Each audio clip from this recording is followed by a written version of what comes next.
Robin Hood Radio presents the commentary of Don Morrison.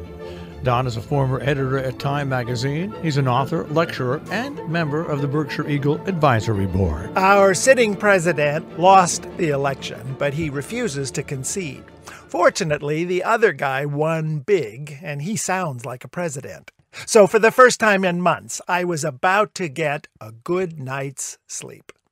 So imagine my surprise when, as I lay in unaccustomed slumber, the phone rang. The voice on the other end said this: "We've never met, but I've heard your radio commentaries. I want you to do me a favor. I need a concession speech. Can't do it myself. Heart's not in it. My speechwriters are a bunch of losers.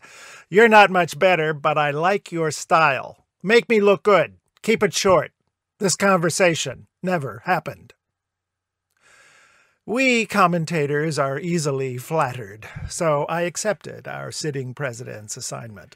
Stayed up all night, emailed him a draft, got back a few suggestions, sent off a finished version, and waited.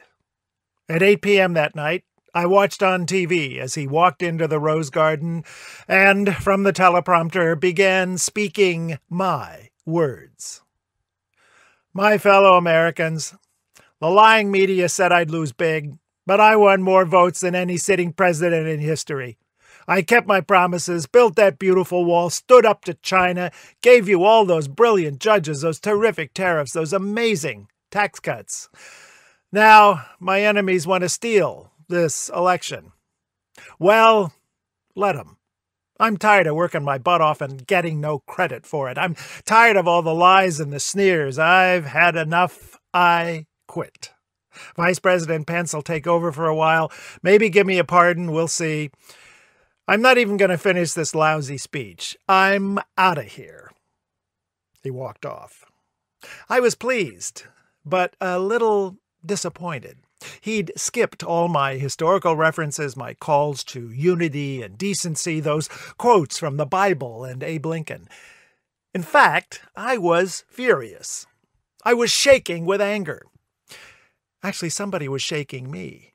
It was my wife. "Wake up," she said. "You were having one heck of a nightmare."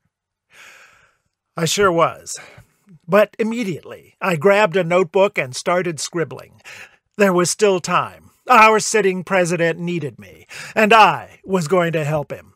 Anything to end our long national nightmare. Anything for a good night's sleep.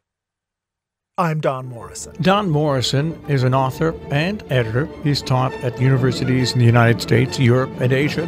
He's the European editor of the British magazine Port and a member of the Berkshire Eagle Advisory Board.